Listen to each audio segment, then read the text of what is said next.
Joining me now, Lindsay Gertz. She wrote a terrific documentary about postpartum depression. It's called When the Bow Breaks. Also with us, actress and blogger Amy Davidson. You'll recognize her face. Also suffered from postpartum depression. And first of all, terrific of both of you to be here. I know it's important to both of you to shine a light on this. I want to know when you discovered something was wrong for you. I was the same case as Ivanka. Like, I had a great pregnancy. I loved being pregnant. I laughed more than I probably ever have.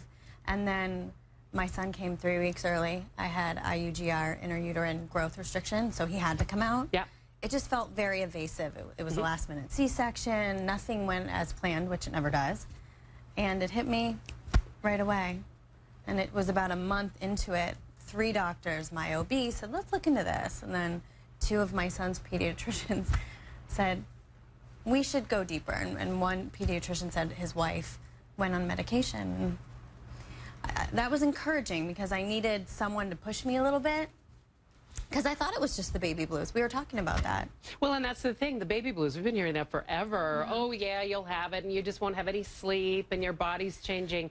It's more than that. Oh, yeah. Well, there's a huge range. There's a range from the baby blues to all the way to postpartum psychosis, and everything in between is postpartum depression, postpartum anxiety, postpartum OCD, bipolar postpartum. I mean, there's such a huge range to it. So I think when women that don't know about perinatal mood disorders and all of a sudden they get it, it's very confusing and it's hard to know what we're feeling. What did it feel like for you? I could not stop crying, and my husband would say, Amy, this is like the best time. He's the most in beautiful our life. baby, He's right? the most beautiful. Like, we did my son was 1 week old, and we did our newborn photos. It was a gorgeous day. I was elated, and then we came home and I lost it. And so he didn't understand, and I didn't understand. It just felt like, to me, I knew how to be pregnant. And he and I, like with him kicking, and like I knew how to have him inside. So when he would cry on the outside, that made me sad that he wasn't in his warm, safe womb. Because I didn't know how to be a mom yet. Yeah. I only knew how to carry him inside. It was confusing. Well, and add to it, it isn't always with the first child. There are women that report having real issues the second or third time. It can happen anytime. It does not matter if you've had it before. It does not matter absolutely anything. You never know when it's going to happen, and you always need to be prepared. And it feels so outside of your control, which is something that especially women that are in today's world are trying to manage, right? Trying to manage everything, juggle all those balls, be superwoman, and then you have something that's happening that you cannot control. You feel completely out of control. I always call it this monster that's chasing you that you can't run away from. Yeah. I really do. You can't get away from it, and it's like it's chasing you, and you just, it's so hard when you're in it. When did you decide to get help? I actually have a history of depression, and so I was prepared to get postpartum depression. So I stayed on medication throughout my pregnancy, and then I had antepartum depression, which is depression while you're pregnant. Goodness. So I was prepared. Yes. That being said, after I delivered my son, the medication stopped working, and I went back to, all the way back to just that monster.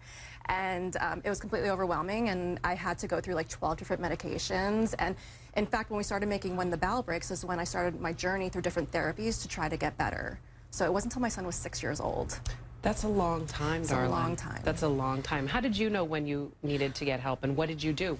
How did you sort of put the hand up and say, Uncle, I can't do it anymore? Well, it was that my son, it was his 4-week appointment, his wellness appointment, and that was that one pediatrician, and I owe him a lot. And it was him relating to me that his wife went on medication, and I left that appointment. You didn't feel so alone.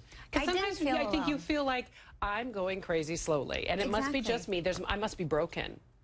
You feel broken. When he helped relate to me with his wife, there was a light bulb went on, and then I blogged for people, and that's what I wanted to talk about. And it's very personal. It took me a moment to go, okay, there's some anxiety writing about that. But even just like on my Instagram or the response on the blog, you don't know how many people you're helping. Why do you think there was the reluctance? What is that about? Because we were talking before about the stigma and the shame. Why?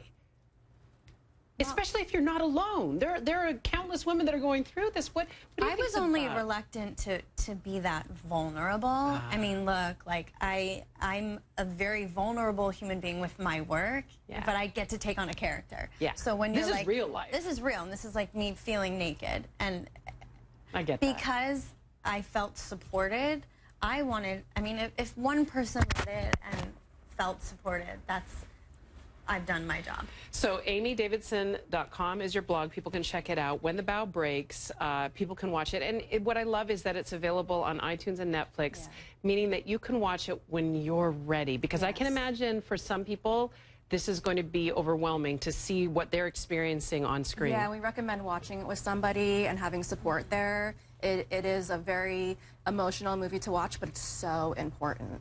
Well, you both are doing important work, and you're very brave to talk about something that you're certainly not alone in. Thank you for sharing Thank you this, so much. and thank you for doing the work you're doing.